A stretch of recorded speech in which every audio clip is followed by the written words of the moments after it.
Bismillah. Assalamualaikum warahmatullahi wabarakatuh. Waalaikumsalam warahmatullahi wabarakatuh. Alhamdulillah, kembali kita syukur hari ini bisa lanjut kembali kuliah pertemuan ke-10 ya, mata kuliah Bandar Udara.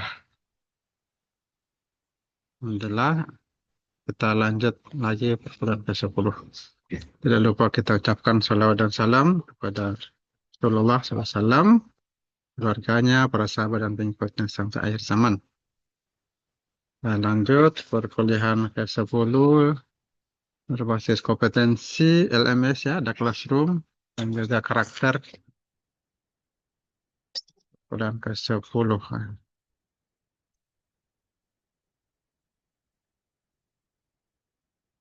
Nah, sebelumnya saya ingatkan ada tugas kuliah di sini, ada tugas besar, tugas di classroom, review artikel. Review artikelnya ini ada contoh. Ini reviewnya di file, nanti buat di file Excel. Ada file sudah saya buat untuk tahun lalu itu bandar udara. Bandar udara. Bandar udara. Mana? Review artikel ini 2024. Ini contoh-contohnya. Yang mengerjakan ada artikelnya satu, minimal satu, kemudian reviewnya di file Excel. Ini contoh.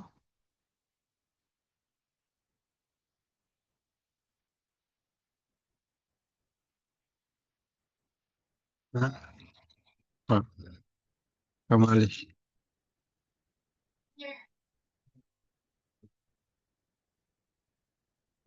Saya upload dulu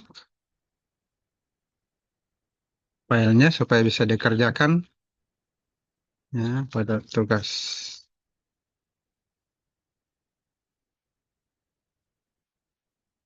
Ini kembalikan review artikel. Ini ada contoh. Ini file saya upload di grup.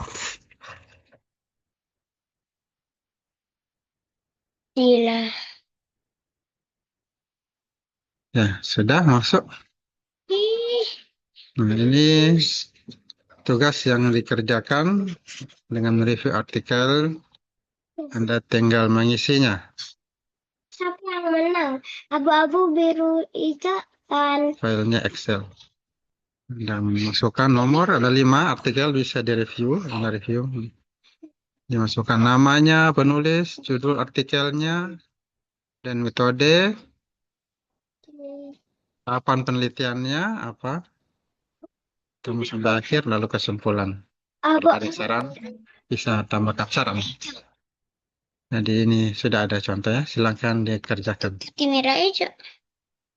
Ada juga contoh di sini. Lihat Ya, standar udara. tuh.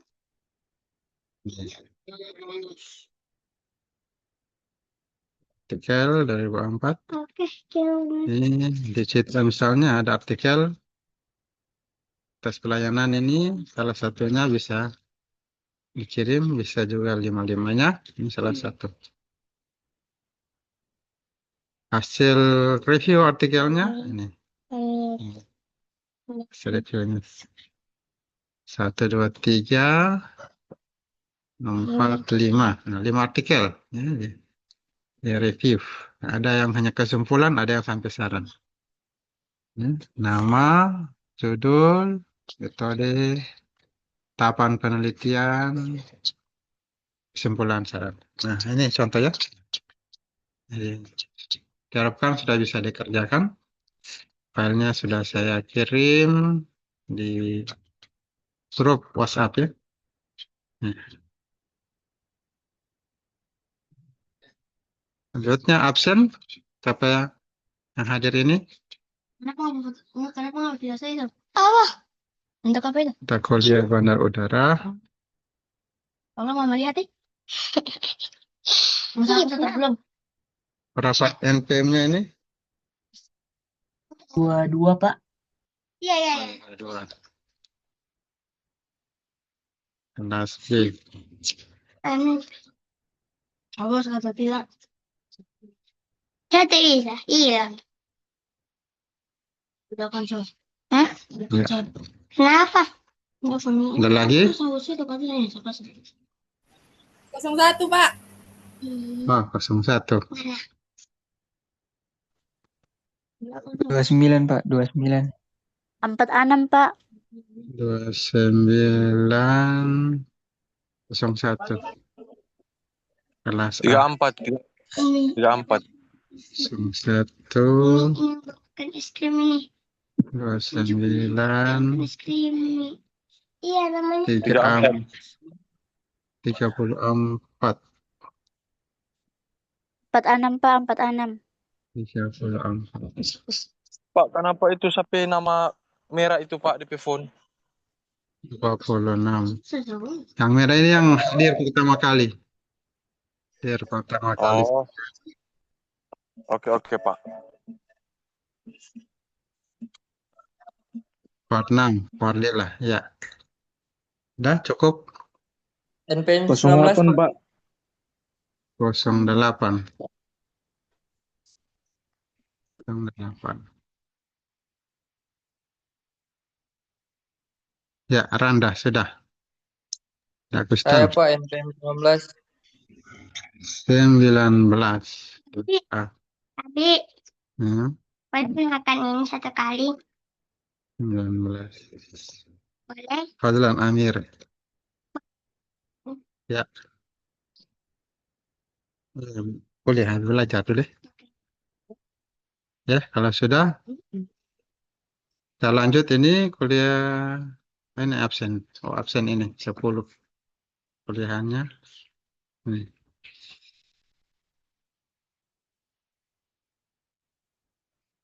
Kuliah ke-10.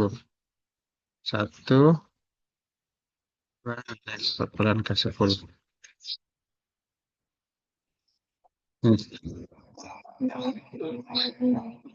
Ya, untuk lebih berkahnya lagi kita mulai dengan baca doa. Berdoa dimulai. Alhamdulillah. Bismillahirrahmanirrahim. Ar-Rahmanirrahim. Ya kena dia nasta'in jannah. Siratal ladzina an'amta 'alaihim ghairil maghdubi 'alaihim waladdallin. Amin. Rabbi shrah li sadri wa yassir li amri wahlul 'uqdatam min lisani yafqahu qawli. Kama nas'aluka ilman nafi'an wa 'amalan shalihan wa rizqan halalan thayyiban. Amin ya rabbal alamin. Ya, kita masuk di classroom kuliah kita. Basis kompetensi dan karakter. Di sini ada soal yang dipersilakan dikerjakan. Bisa membuka beberapa aplikasi di HP atau laptop, bisa mengerjakan. Tugas 8, ini ada profil mahasiswa Anda isi. Setelah itu ada beberapa soal, yaitu faktor-faktor untuk menentukan timbal perkerasan. Apa saja faktor-faktor menentukan timbal perkerasan? Ini kompetensi yang akan dikuasai pada kesempatan kuliah hari ini. Untuk karakternya, apa yang bisa diambil dari kisah Nabi Ismail alaihissalam. Nah, kita kuliah berbasis LMS dan juga AI. Jadi kita bisa buka LMS Classroom, dapatkan jawaban. Yang pertama tentang karakter Nabi. Ada filenya di sini, jawabannya di samping. Ada kisah Nabi Ismail alaihissalam. Nah, untuk AI bisa menggunakan Copilot ini. Abi, Nah, anak akan dia akan jawab. akan satu kali dulu Abi. Bisa menggunakan juga. Abi boleh satu kali anak akan Bisa menggunakan chat satu kali. GPT. Chat GPT. Nah, langsung dijawab ya oleh Copilot. Apa saja pesan utama yang diambil dari kisah Nabi Ismail alaihissalam? Ismail Hmm? Nah, di sini jelas. Yang pertama, ketaatan. Ketaatan tanpa syarat ya. Apa yang diperintah, ya, itu diikuti.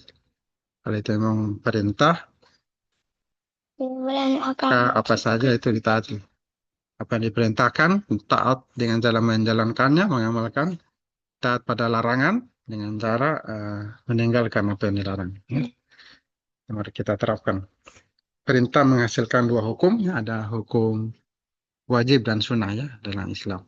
Wajib itu harus dikerjakan, tidak boleh tidak karena dapat pahala kalau dikerjakan, kalau tidak dikerjakan dapat dosa.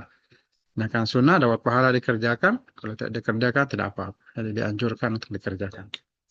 Kalau larangan menghasilkan dua hukum, ada haram dan makruh. Haram itu harus ditinggalkan karena dapat dosa kalau dikerjakan, ditinggalkan malah dapat pahala. Makruh dikerjakan tidak apa-apa, ditinggalkan dapat pahala. Dilarangan. Itu kita taat dan apa saja kegiatannya, perbuatannya itu bisa dipelajari ya. Tinggal silakan dibaca-baca. Yang mana hukumnya wajib, sunnah, yang mana hukumnya haram, makruh. Ya, itu yang wajib sunnah dikerjakan, yang haram makruh ditinggalkan. Nah, kemudian ketaatan, setelah itu keikhlasan dalam berkorban. Nah, ikhlas, ini Nabi Ismail contoh orang yang ikhlas dalam berkorban. Kemudian sabar, sabar dalam ujian. Memberikan ujian luar biasa, hilangkan nyawa itu dikorbankan. Dia sabar menerima. Kemudian hubungan ayah dan anak dilandasi iman, sama-sama taat, ya, sama-sama orang yang taat. Nah, ayahnya Nabi Ibrahim taat pada perintah dengan diperintah untuk mengorbankan anaknya disembelih, sedangkan anaknya juga taat mengikuti perintah. Nah, dengan siap disembelih. Saking sabar, luar biasa, taat. Nah, ini contoh hubungan ayah dan anak yang dilandasi iman. Kemudian ini teladan, ya. Mereka teladan. Makanya abadikan dalam Quran. Teladan yang baik. Uswah.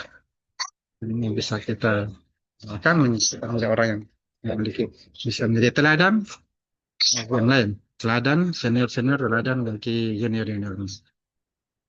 Kalau kita lihat di ChatGPT juga sama, ketaatan, kepatuhan, keteladanan yang kedua dan kesabaran, ketiga kepasrahan dan keikhlasan, keempat birrul walidain, berbakti pada orang tua, ini luar biasa.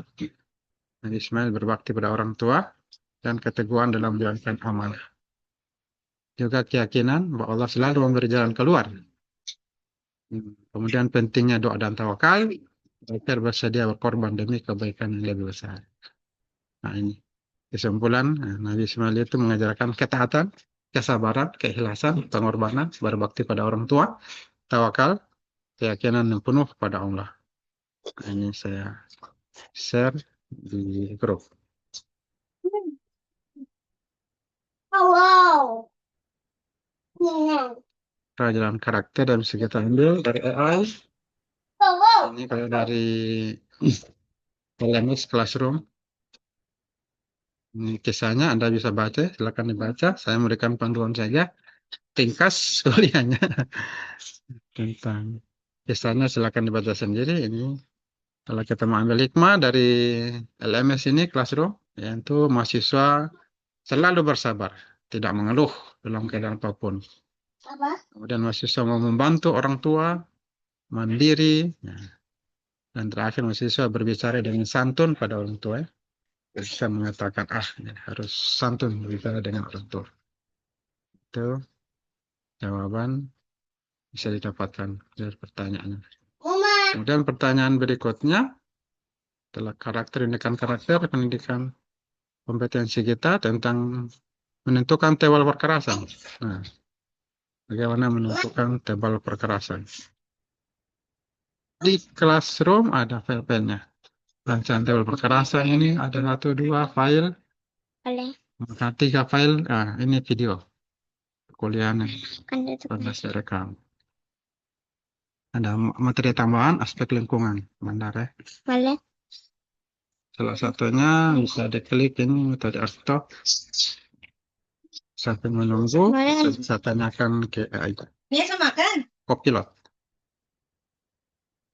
Juga sampai dijawab oleh Mau mainin adek. Copilot. Kita tentukan juga Mau? ChatGPT. Nah, di sini ya. Tinggal banyak dia mau. Faktor di sini Terus makan mie? yang menentukan tipe perkerasan jalan. Itu ada beberapa hal. Perlu dilihat. Ini kondisi tanah dasarnya, subgrade, volume lalu lintas, jenis kendaraan, iklim, dan jenis material perkerasan. Kalau kita lihat lengkapnya, yang pertama kondisi tanah dasar, subgrade. Jadi, dukung tanah dasar ini mempengaruhi tipe perkerasan. Nah, itu bisa diukur dengan CBR ya, melalui laboratorium lab. Bagaimana kondisi tanah dasarnya, apakah perlu stabilisasi atau tidak. Kalau kurang bagus, maka perlu distabilisasi, dipadatkan. Nah, di sini semakin rendah daya dukung tanah, semakin tebal lapisan perkerasan yang dibutuhkan. Yang kedua, volume dan jenis lalu lintas ya, kendaraan ini, jumlah kendaraan, jenis kendaraannya, dari yang ringan sampai yang berat, sepeda motor. Ini menentukan beban harus ditahan oleh perkerasan. Mira. Perkerasan jalan. Biarkan Yusuf alpi air situ. Ada perkerasan untuk jalan dengan lalu lintas berat. Ada truk, bus, ini perlu lapisan lebih tebal tentunya. Kemudian kondisi iklim dan curah hujan. Nah, ini daerah curah hujan tinggi, suhu ekstrim, itu perlu desain perkerasan yang lebih tahan terhadap perubahan cuaca. Jadi, drainase juga, kalau baik, ini menjadi faktor penting sehingga air tidak merusak struktur perkerasan. Nah, keempat jenis material perkerasan. Nah, di sini ada kualitas material. Jenis materialnya ini mempengaruhi kekuatan dan perkerasan. Material yang lebih kuat tahan lama itu mengurangi kebutuhan tebal perkerasan, lapisan perkerasan. Kemudian kelima, metode perencanaan, ya, perencanaan. Bina marga, SASTO atau self, nah, masing-masing memiliki pendekatan berbeda dalam menentukan tebal lapis perkerasan. Di Indonesia, metode bina marga ini standar nasional, ini sering digunakan. Nah, standar nasional. Berikutnya umur rencana. Nah, ini biasanya 10 tahun sampai 20 tahun. Ini menentukan seberapa lama perkerasan harus bertahan. Ya, perlu direhab, di overlay itu berapa lama. Tahun ke-10 kah atau 20 tahun berikutnya. Semakin panjang umur rencana tentunya ya tebal lapisannya butuhkan paling yakin tebal. Kemudian setelah umur rencana ya faktor regional, faktor koreksi atau topografinya, kelembaban dan kebiasaan pemeliharaan jalan. Nah, karena di sini ada sumbernya ini. Manual perkerasan jalan bina marga. Ini saya kopikan ya, Copilot. Paste di grup.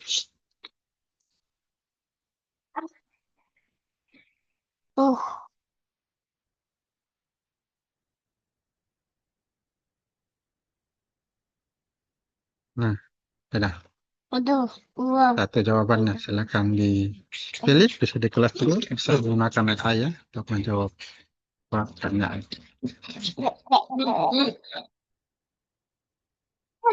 Di kelas grup ini Anda bisa lihat perencanaan perkerasan. Metode ASTO, ini rumusnya. Yang membahas sembarangan saja. Faktor regional, konsentrasi kendaraan, persentasinya kendaraan, struktur lapisan, ini koefisiennya sudah ada. Surface, base, course, dan set base, masing sudah ada koefisiennya. Perhitungan, contoh perhitungan ada dalam bentuk tabel-tabel, tinggal diambil datanya. Ya, ini perhitungan EDP. Ini saya. Perhitungan tebal perkerasan. Jadi sudah ada dalam bentuk tabel di sini. Alhamdulillah. Jadi sudah datanya berapa tahun umurnya. jumlah kendaraannya, jenis kendaraannya, nah, maka bisa ditentukan level perkerasannya. Ini bisa dipelajari rumus-rumusnya Pasangan. dan dapatkan level perkerasannya.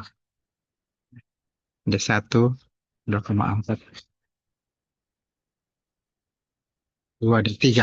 Ada D1, 2 D3 ada lapis fondasi bawah. Ini D3. Lapis atas D2. Ini sih pas. D1 ini lapisan permukaan. Surface, subbase, surface course, base course, dan subbase course. 3 lapisan ini. Dan di bawah ini lapisan tanah dasar, subgrade. Ini salah satu materi. Materi lainnya Anda bisa klik di sini.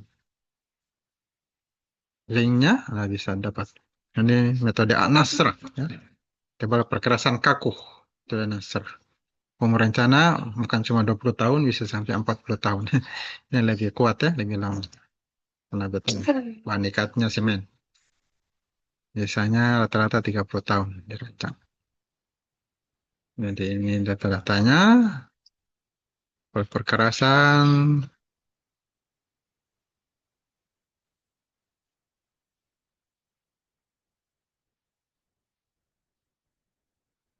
Dari tanah dasar.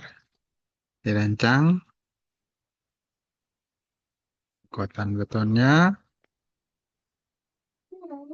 Ini sudah ada berbentuk grafik-grafik. Homogram. Penentuan ini dihitung.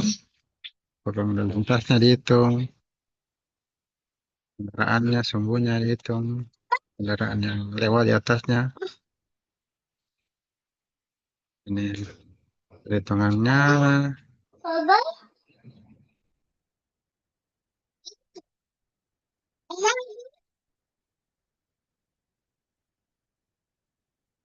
Bal platnya. Jadi ini prosedurnya.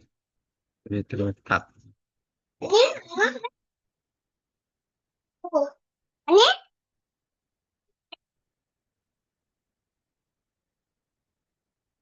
Jadi kalau ada masalah bisa diskusi. Saya datang di kampus. Bisa juga diskusi lewat WhatsApp. Ini rigid pavement atau perkerasan kaku. Contohnya bahan ikatnya dari semen. Ini datanya, jalannya, jenis jalannya arteri. 6 lajur, 2 arah. 6, 2B. 6 ini lajur, 2B ini 2 arah. Jadi masing-masing 6 lajur berarti 3-3. Satu arah itu 3 lajur. 3 lajur, 3 lajur. Dirancang 20 tahun. Perkerasan kaku. Datanya. CPR. LHR-nya, berapa kendaraan yang lewat. Penumpang, bus, truk. Ambil datanya. Setelah itu kekuatan tanah dasar yang pertama. Teorinya di atas, CPR-nya 3,4% ini. Lihat di sini. K-nya 22. Kekuatan K22. Tuh, beton rencana. FR-nya ya 3,5 di atas 3,5. Bahan lalu lintas rencana. Maksudnya R 37 dan 8. Nah, 8. SKN ini perhitungannya. Jumlah repetisi beban diambil dari data sebelumnya, didapatkanlah ini jumlah repetisinya. Kekuatan plat beton 80 mili di atas 150 mili. Plat betonnya 18 cm. Ini 18 cm, platnya dihitung ulang.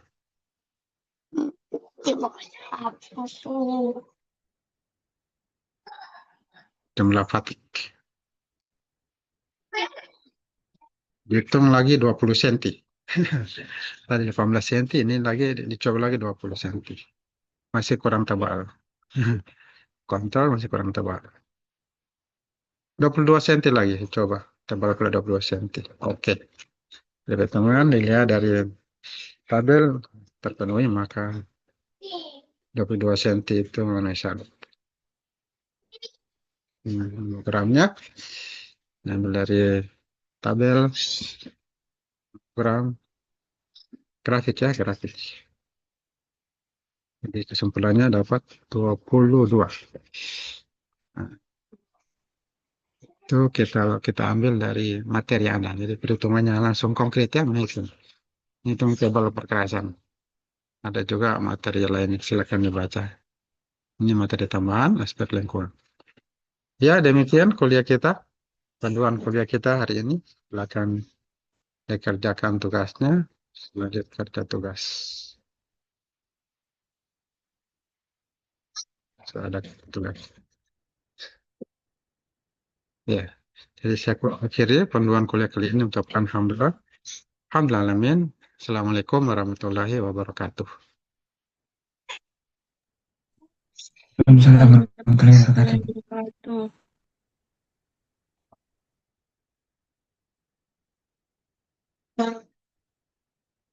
Masukkan, silakan masukkan tambahan dan lain-lainnya.